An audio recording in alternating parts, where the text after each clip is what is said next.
Hello. Welcome to Reality Stories, where stories do come to life. Please subscribe and share with friends. Now relax and enjoy the story. Thunder cracked across the Lego sky, like an angry god tearing through clouds. Rain fell in thick sheets, beating against the windows of the elegant mansion in Lekki Phase 1. Inside, the dining table was set like a magazine spread, golden cutlery, crystal glasses, roasted chicken at the center, and red wine being poured gently into glasses. Nathan Kingsley sat at the head of the table, dressed in a crisp white shirt and black trousers. His salt and pepper beard gave him a sense of grace and authority. Brenda, his wife of 25 years, wore a sleek wine-colored gown. Every strand of her braids was perfectly laid. She was elegance personified, poised, calculating, and observant. Their daughter, Kara, sat across from them, scrolling through her phone. She had just returned from the UK 2 days earlier. Her accent had changed, but her sass hadn't. So, we're just going to pretend this chicken isn't dry. Kara teased, pushing her plate slightly forward. Nathan laughed. You've only been back 48 hours and already insulting your mother's cooking. Brenda shot a playful glare. Keep talking and you'll sleep hungry tonight. A burst of lightning lit up the room, and at that exact moment, the doorbell rang. Ding dong. They all froze. Who would come out in this kind of storm? Nathan looked at his wife. Are you expecting anyone? Brenda shook her head, rising. Not a soul. The bell rang again. Longer this time. More urgent. Kara stood.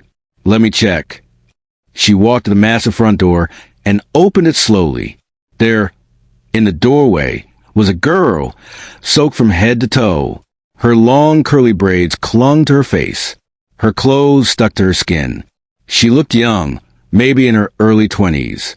Her eyes were wide, tired, and scared. I'm looking for Mr. Nathan Kingsley, she said, her voice barely above a whisper. That's my dad, Kara replied, stepping aside. Who are you? The girl hesitated. My name is Vanessa. I'm your cousin. Kara's brows furrowed. From where? Vanessa shivered. Your grandmother sent me before she passed. Brenda arrived, her eyes narrowing at the strange girl. Which grandmother? Margaret from the village. She said you helped me. Kara turned to look at her parents. Nathan's expression changed. He moved forward slowly, staring at the girl like she was a ghost. Margaret? He said softly.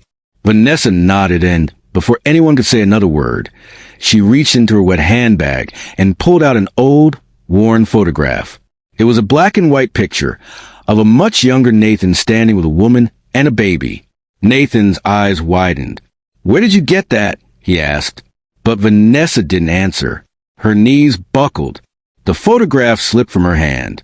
She collapsed into his arms, unconscious. An hour later, Vanessa lay on the guest bed upstairs, wrapped in a thick duvet. A small heater buzzed softly in the corner, warming the air. She had been changed into Kara's old clothes. A tray of hot tea sat beside her. Downstairs, the atmosphere had shifted. Brenda paced the living room like a lioness. This doesn't make sense. Margaret died over a year ago. And who just shows up in a storm like that?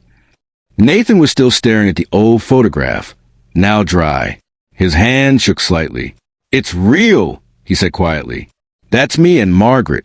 I haven't seen this picture in over 30 years. Kara raised an eyebrow. Wait, so is she really your cousin's child? Nathan sighed. Margaret wasn't my cousin. She was someone I knew a long time ago. Brenda froze. Someone you knew? Nathan looked up. We were close. Before I met you. Brenda folded her arms. You never told me about any Margaret. There was no need to, he said quickly. It was before everything. She left the city. We lost contact. Brenda scoffed. And now her daughter is in our guest room? Nathan rubbed his forehead. I don't know if she's really her daughter. But that photo, only Margaret had it. Just then, the sound of footsteps echoed from the staircase. Vanessa stood there, pale but awake, wearing a long hoodie and Kara's joggers. I'm sorry for the trouble, she said softly. I didn't mean to cause drama. Brenda's voice was sharp. You said Margaret sent you. How? Vanessa held the mug of tea tighter. She was sick for a long time. Before she died, she told me stories about a man named Nathan. She gave me that picture. She said if I ever got desperate, I should come find you, that you were family. Nathan looked pained. And you believed her? Vanessa's voice cracked. She was all I had. Kara studied her. How old are you? 22. Kara frowned. I'm 24. So you're saying you're my cousin? I don't know, Vanessa said. Maybe. I just needed somewhere to go. Brenda turned to Nathan. We can't just let a stranger stay here. Nathan replied, She's not a stranger if she's Margaret's daughter. She might not be. Brenda snapped. She could be lying. I'm not lying, Vanessa said quietly. Kara folded her arms. Convenient timing, though. You show up now, when my dad's in the news for his new contract deal. All of a sudden, your family. Vanessa's eyes watered. I didn't come for money. I have no one left. There was a pause, a heavy silence. Then Nathan stood. She can stay the night. Just the night. Brenda rolled her eyes but said nothing. That night, Vanessa sat in the guest room, looking around at the expensive furniture, the soft bedding, the white curtains, the scented candles. She whispered to herself, So this is how the other half lives. There was a knock. Kara entered, arms crossed. I brought you some extra towels, she said flatly. Thank you, Vanessa replied. Kara hesitated. You're not really our cousin, are you? Vanessa met her gaze. What does your heart tell you? Kara frowned. My heart says you're up to something. Suddenly, the family dog, Bingo, an old but energetic German shepherd, ran into the room, barking playfully. Vanessa smiled. Hey, Bubbles, it's you? Kara froze. What did you just call him? Bubbles, Vanessa repeated, scratching behind the dog's ears. That's what Grandma used to call him. Said he used to fart a lot as a puppy. Kara's eyes widened. How do you know that? Vanessa looked confused. Didn't she tell you too? Kara slowly backed away, unsettled. Vanessa picked up the old photo from a nightstand and stared at it. Funny how pictures remember things we try to forget, she whispered. Chapter ending scene. Kara rushed downstairs, pale. Mom, Dad, she just called Bingo Bubbles. The name Grandma used to call him when I was a kid, before she got sick. Nobody knows that name outside this house. Brenda looked up sharply. Nathan stood from the couch, his hand trembling. What if she's telling the truth? Days turned into a week. Vanessa, who was supposed to stay one night, became part of the house. She helped around the kitchen. She folded Kara's laundry. She even joined morning devotion with Brenda, although Brenda watched her like a hawk the entire time. She's too comfortable, Kara mumbled one morning while brushing her hair. Nathan overheard. She's just trying to find her feet, Kara. Kara frowned. She came in the rain, fainted, and somehow became family overnight. It's weird. Even Brenda couldn't disagree anymore. She kept her distance, watching Vanessa's every move. But Vanessa was charming. She laughed loudly at Nathan's jokes. She complimented Brenda's outfits with sincere eyes. She offered to help the cleaner wash the cars.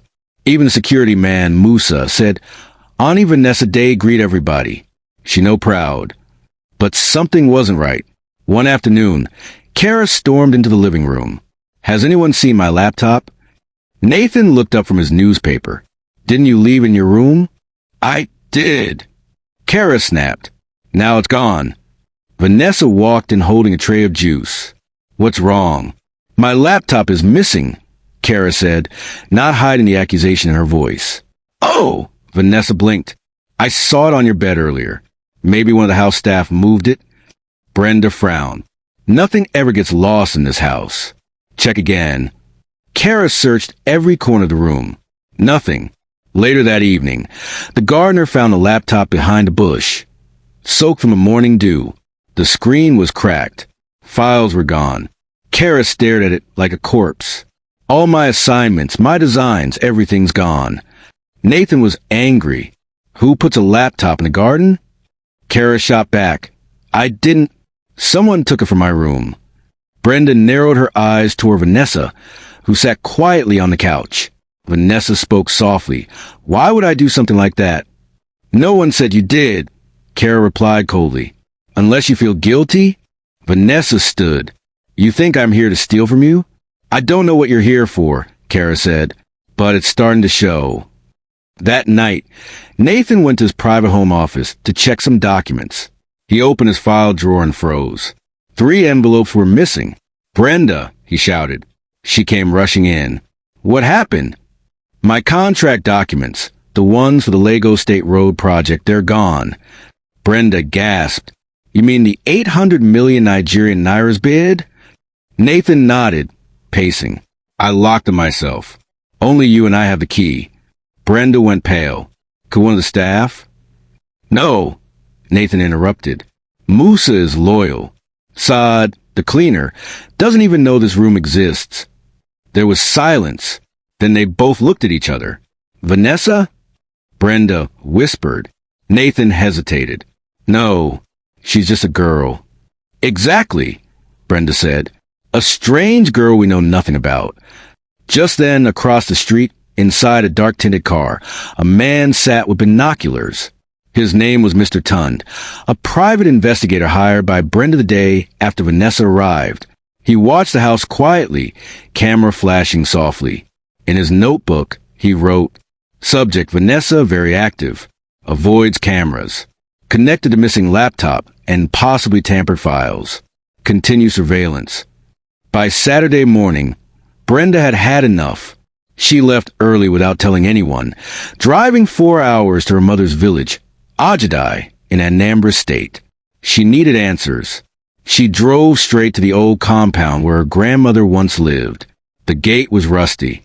The air smelled like wet sand and firewood. She was greeted by Mama Chinyere, an old family friend who still lived nearby. "Aha, Brenda. Long time, my daughter." Brenda smiled faintly. "Mama, good to see you. I need your help." "Anything for you." "I'm looking for someone. Her name is Vanessa. Says she's Margaret's daughter." Mama Chinyere looked confused. "Margaret? Our Margaret that died 2 years ago." "Yes." Brenda nodded. "Did she have a daughter?" Mama frowned and touched her chest. "Yo, my dear, Margaret never had a child. That woman suffered. She lived alone for years.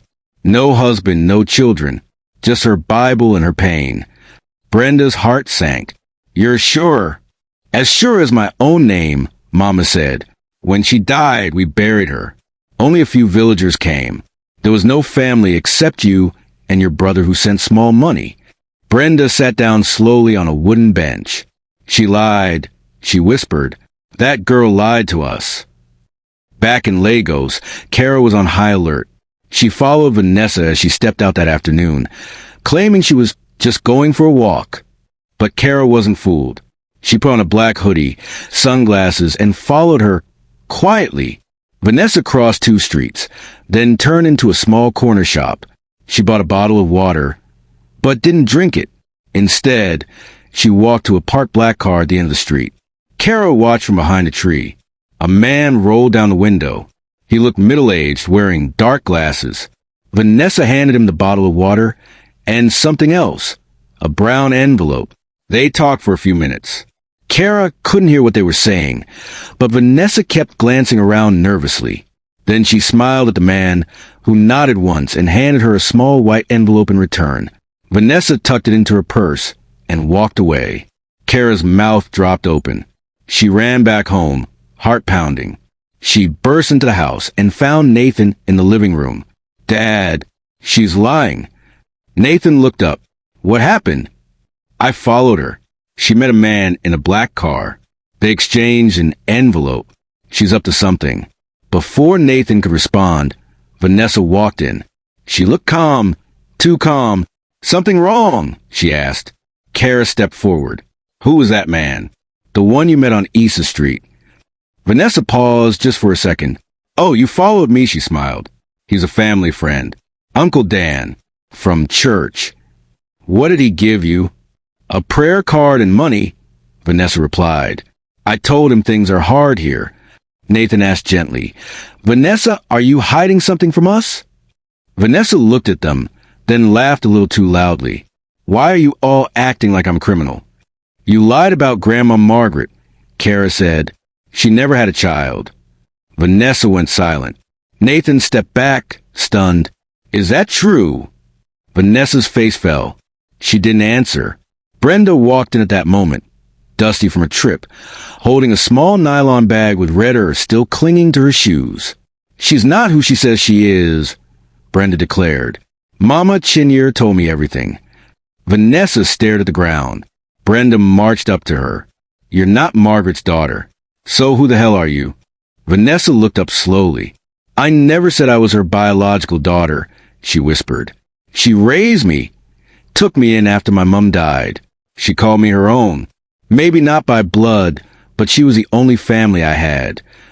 Nathan looked crushed. Why didn't you just say that from the beginning? Vanessa's eyes welled up. Would you have let me in if I did? Kara whispered. She's still lying? I feel it. Brenda turned to Nathan. This girl is dangerous. Nathan looked torn. Outside the house, the black car reappeared, just for a second. Then it drove away slowly, disappearing into the Lagos traffic. The house felt heavier than usual. Since Brenda returned from the village and exposed Vanessa's lie, the tension had grown like mold. Slow, thick, and ugly. No one trusted anyone anymore. Brenda avoided Vanessa completely. Kara didn't even speak to her unless it was necessary. Nathan, caught in the middle, chose silence. But Vanessa remained still, quiet, calculating. Almost too calm. One hot afternoon, while the generator buzzed in the background during a power outage, Kara climbed into the attic looking for old photo albums for her blog. It was dusty, filled with forgotten boxes and cobwebs. A few old Christmas decorations, a broken toy car, and some of Nathan's old books were scattered around. She opened a dusty brown trunk marked in K. Inside were old files, receipts, and a bundle of neatly tied letters, yellow with age. She untied the string. The first letter read, Dear Margaret, I think of you every night. If things were different, I would have made you my wife. But my life is not my own anymore. They've arranged someone else for me. Brenda. She's good, kind, but she's not you. Kara gasped. She flipped through a few more. All were signed, Forever yours, Nathan K. Her mouth went dry. She rushed downstairs with a bundle of letters clutched to her chest. Mom, she shouted. Brenda, who was arranging flowers in a vase in the sitting room, turned sharply. What is it? Kara threw the letters on the glass table. You need to read this. Brenda picked up the first one, her hands shaking as her eyes scanned the words. It didn't take long before her mouth trembled. This was before we got married, she whispered. He told me Margaret was just a church friend. Nathan walked in just then, holding his tablet. What's going on? He asked. Brenda turned, eyes burning. You lied to me. Nathan blinked. What do you mean? She held up the letter. Forever yours, Nathan K. You told me Margaret was just a friend. Nathan sighed heavily, rubbing his temples. Brenda, it was before I met you. We had a relationship. Yes, but I had no idea she had a child. She left without a word. Vanessa entered from the hallway, barefoot and silent. She didn't leave without a word. She left because she was heartbroken. Everyone turned to her. I found one of your letters hidden in her Bible, she said softly. She kept it under her pillow every night. Brenda shook her head, furious. So she was your mother after all? You lied. You manipulated all of us. I didn't lie, Vanessa said, stepping forward. I only had the truth because I didn't know if I'd be welcomed. Nathan looked stunned. Why didn't you say this earlier? Vanessa's eyes welled up. Would you have believed me? After all these years. Kara was the first to break the silence. Wait, are you saying she's your daughter? Nathan didn't answer immediately. He sat down slowly, covering his mouth with his hand. I don't know. Vanessa reached into her bag and pulled out a small envelope. DNA test kit. I've already sent in a sample. I just need yours now. Brenda gasped. You came prepared? Vanessa looked at her, eyes cold. I didn't come to beg. I came for truth. That night, Brenda locked herself in the bedroom and cried into her pillow. 30 years of marriage, and now this? Nathan sat on the balcony, holding one of the old letters in his hand. Inside, Vanessa stood at the hallway mirror, brushing her hair and smiling faintly at her reflection. 2 days later, things got worse. Brenda sat in the dining room having breakfast, pap and akara. She poured her usual green tea from her favorite silver teapot, the one Vanessa had just brought from the kitchen. Vanessa smiled. I added a little honey like you like it. Brenda barely looked at her. Thank you. Kara joined a few minutes later, her face still puffy from sleep. She barely said anything, scrolling on her phone. Suddenly, Brenda dropped her spoon. She clutched her stomach. Her eyes widened. My chest, my chest. Mom! Kara shouted, rushing toward her. Brenda's body twisted as she fell off the chair, shaking violently. Nathan ran in from the corridor. Jesus! Brenda! Vanessa backed away, horrified. I don't know what happened. Call the hospital. Kara screamed. Minutes later, the house was in chaos. The ambulance came. Brenda was rushed away. The doctor on duty suspected poison. Kara stood in the living room, trembling. She drank that tea. Vanessa brought it. Vanessa was pale. I didn't do anything. I swear. Nathan's voice shook. Did anyone else touch the tea? No one else was in the kitchen. Kara snapped. Just her. Later that night, a police officer came to the house with a lab technician. They took the teapot and cup away for testing. The next day, the doctor called Nathan. Mrs. Kingsley is stable now, he said. It was mild poisoning, possibly from a chemical found in cleaning agents. She's lucky she spat it out quickly. Nathan exhaled. Thank God. But then came the lab results. The officer returned that evening. We found traces of the chemical in the teacup, he said. And we lifted fingerprints, mostly Mrs. Kingsley's and one other set. A perfect match to Miss Vanessa. Kara stood behind the officer and shouted, I knew it. Vanessa shook her head violently. No, I just held the cup. I didn't put anything in it. Kara marched up to her. You're evil. You came here to destroy us. Nathan held up his hand. Let's not jump to conclusions. She could have killed Mom. Kara shouted. And you're still defending her? Vanessa turned to Nathan, her eyes full of tears. Please? I didn't do this. Nathan looked at her, torn. If you're innocent, then who did it? Kara folded her arms. There's no one else. It's her. Vanessa dropped to her knees. I wouldn't hurt the woman who raised a man I'm trying to call father. Please, you have to believe me. Nathan looked at her. He wanted to believe her. But the evidence was strong. I need time, he said quietly and walked away. That night, the house felt like a crime scene. Brenda was still at the hospital, sedated. Kara refused to sleep. She sat in the living room with a baseball bat. Vanessa stayed locked in the guest room, sobbing quietly. Outside, in a parked car down the street, the private investigator took photos from a distance.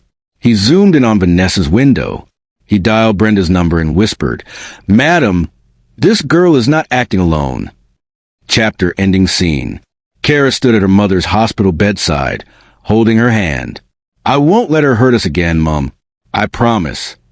And in that moment, back at home, Vanessa stood at the window, watching the rain. She whispered to herself, They think they figured me out. They haven't even scratched the surface. Brenda's hospital room was quiet, except for the soft beep of machines and the gentle sound of the ceiling fan. A vase of fresh flowers stood on the side table. Kara sat by her mother's side, holding her hand while scrolling through her phone with her other hand. Brenda slowly opened her eyes. Mom. Kara leaned in. Brenda blinked and whispered hoarsely, Water. Kara rushed to pour a glass. You scared me, Mom. We all thought. Brenda gently took the glass and drank. Where's your father? At home, Kara said stiffly. He's confused. Brenda gave a bitter smile. He's always been good at hiding. An hour later, Nathan walked in, looking tired and older than ever. He approached the bed slowly, carrying a small fruit basket. Brenda didn't look at him. Put it on the table. Nathan sighed and Saturday, Brenda, I'm sorry. She turned to face him, eyes sharp. Sorry for what? The tea or the 30-year lie? Nathan looked down. Both. There was silence, heavy and thick. Brenda sat up a little. You knew Margaret was pregnant, didn't you? Nathan looked pained. Yes. Brenda's breath caught. You knew and still married me? I was young, he began. My parents didn't approve of her. She was a village girl, and I was already promised to someone else. I tried to fight it, but my father threatened to cut me off. And you let her suffer? Brenda's voice cracked. I sent her money, Nathan said quickly. For a while, but she stopped responding. I didn't know what happened. I thought she might have lost a child. Brenda looked disgusted. You didn't even check? Nathan's voice dropped. I was scared. I wanted to protect the life we built. I didn't want to bring pain to you and Kara. Brenda shook her head slowly. You didn't protect us, Nathan. You protected yourself. Just then, Kara walked in. She had been listening from outside the door. Is it true? She asked, her voice shaking. You knew Margaret was pregnant and said nothing? Nathan turned to her. Kara, please. Don't lie to me, she snapped. Nathan stood. Yes, it's true. Kara stared at him like he was a stranger. You watched me fight that girl, accuse her, hate her, and you knew it might be true? That she could be my sister? Nathan swallowed hard. I didn't know for sure. But you didn't want to know. Kara cut in. You let us treat her like trash. And now Mom almost died. Nathan looked broken. I thought I was doing the right thing. Brenda turned her face to the wall. Kara whispered, I don't know who you are anymore, Dad. Back at the mansion, Vanessa stood on the balcony, staring into the street, expression unreadable.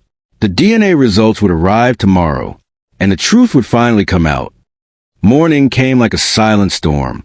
Everyone was home. Even Brenda, who had discharged herself early. She sat stiffly in the living room, dressed in a plain wrapper and scarf. Kara sat beside her, arms folded. Nathan paced the room anxiously. Vanessa entered slowly, wearing a simple black dress. She looked unusually calm. I got a message, she said. The DNA results are in. She handed Nathan a sealed envelope. He stared at it. Kara stood. Open it. Brenda looked away. Nathan opened it with shaking hands. His eyes scanned the paper quickly. Then silence. Dead silence. What does it say? Kara asked, standing. Nathan swallowed. She's not my daughter. Brenda's head whipped toward Vanessa. What? Kara gasped. What do you mean? Vanessa looked down. Nathan read again. The test confirms there is zero biological relation between us. Brenda stood slowly. Then who are you? Vanessa looked up, eyes cold. My real name is Nina. Kara took a step back. You lied? All this time? Yes, Nina said calmly. I lied. Nathan's voice was low and stunned. Why? Nina walked to the center of the room and stood tall. Margaret was my aunt, my mother's elder sister. My mom died when I was little. Aunt Margaret took me in, raised me like her own. She told me everything about you. She turned to Nathan. You abandoned her, left her to suffer.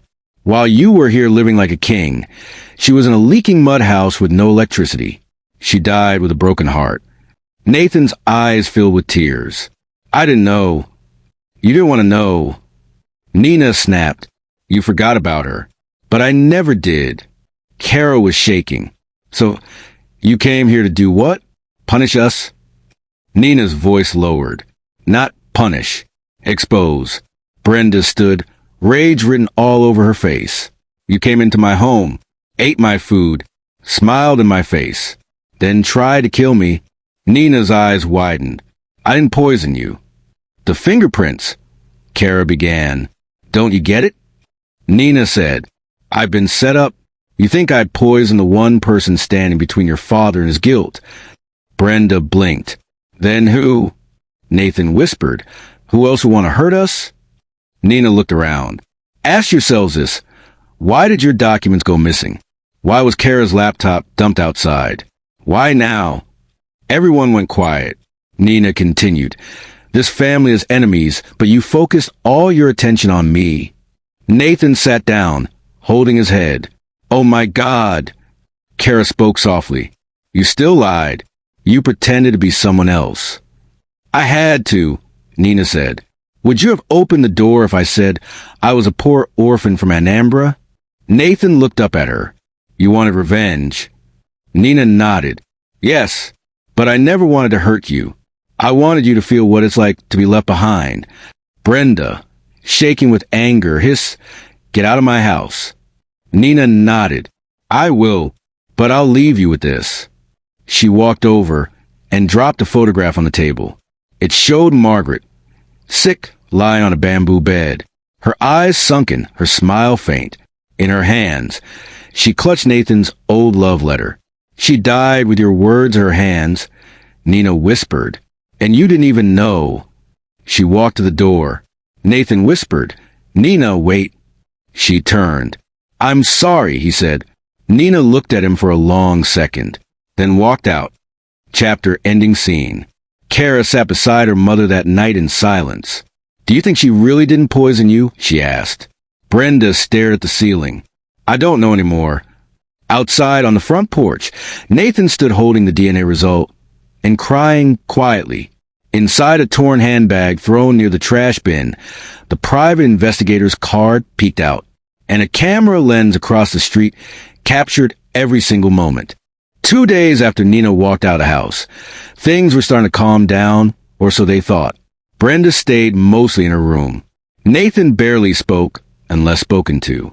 Kara tried to piece her life back together, but everything felt different now. The family was broken.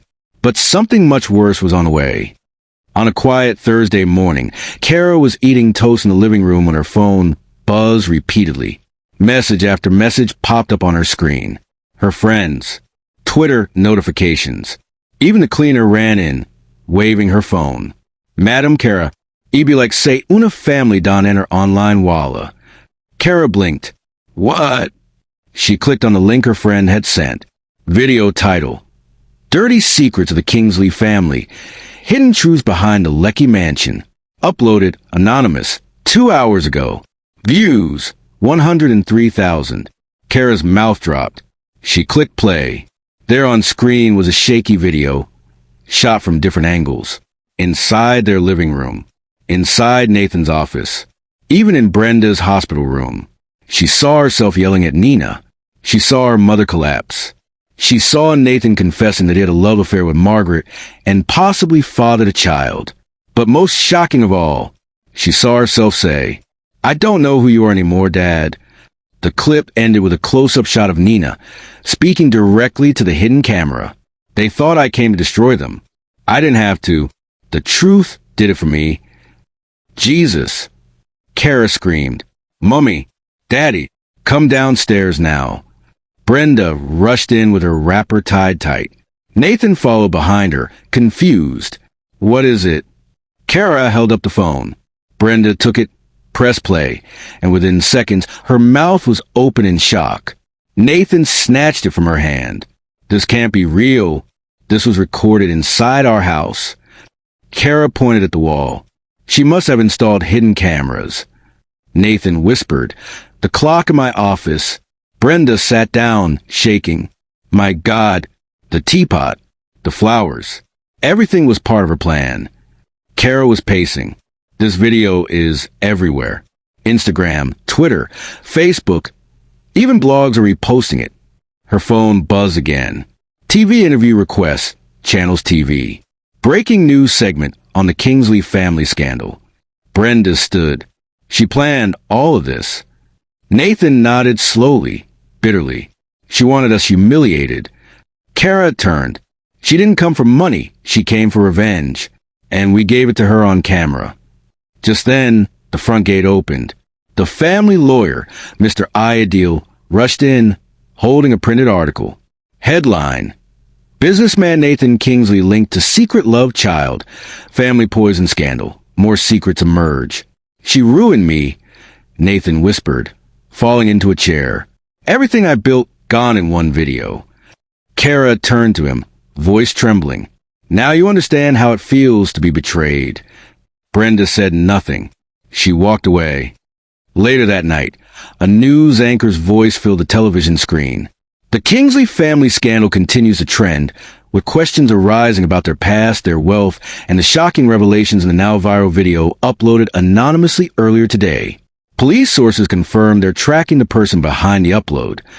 2 days later, the police came knocking. A black SUV pulled up at the mansion gate. Officers stepped out. Good afternoon. We're here for Miss Vanessa or Nina. We have a warrant for her arrest on charges of cyber invasion, attempted poisoning, and identity fraud. Nathan opened the gate himself. His face was pale. She's gone, he said. She left days ago. The lead officer raised an eyebrow. Do you know where she went? No. Do you have any contact with her? No. The officer frowned. Well, we'll find her. They left a card. If she reaches out, call us immediately. 3 weeks passed.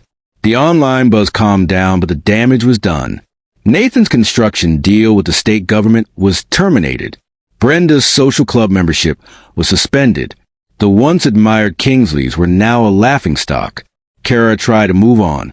She started volunteering at a media company, trying to rebuild her portfolio. One Tuesday morning, she stepped outside to water the plants when she noticed a small brown box by the gate. There was no name on it, just for Kara written in blue ink. She picked it up cautiously and took it inside. Mom, Dad, there's something here. Brenda came out of the kitchen. What is it? Kara opened it slowly. Inside was a flash drive, a sealed letter, and a photo. She picked up the letter and read aloud. Dear Kara, I'm sorry. Not just for what I did, but for how I did it. You see, I never hated your family. I hated what your father did to mine. I hated watching my aunt cry herself to sleep for years while he climbed the ladder of success, never looking back. You were cruel to me, but I know now you were just confused, angry, and hurt. I left this because the truth doesn't end with me. Plug in the USB and look at the photo carefully. I wasn't the only uninvited guest. Yours in truth. Nina. Kara's hands shook as she picked up the photo. It showed a little girl, about 5 years old. Brown eyes, tight braids, sharp chin, but what stood out most? She looked exactly like a younger Nathan. Brenda gasped. Is that? Kara turned to her father. Dad, look at her. That's your daughter, isn't it? Nathan was frozen. I don't know. Kara plugged the USB into her laptop. A short video began to play. It showed Margaret on her sickbed. She was talking to the camera. This is Amaka. She's Nathan's child. I didn't tell him. He was already married. But now she needs to know the truth. One day, he'll see her and know. She has his eyes. The screen faded to black. Brenda sat down slowly. How many secrets, Nathan? How many more are coming? Kara whispered the last line of the letter to herself. You thought I was the only uninvited guest? Look again.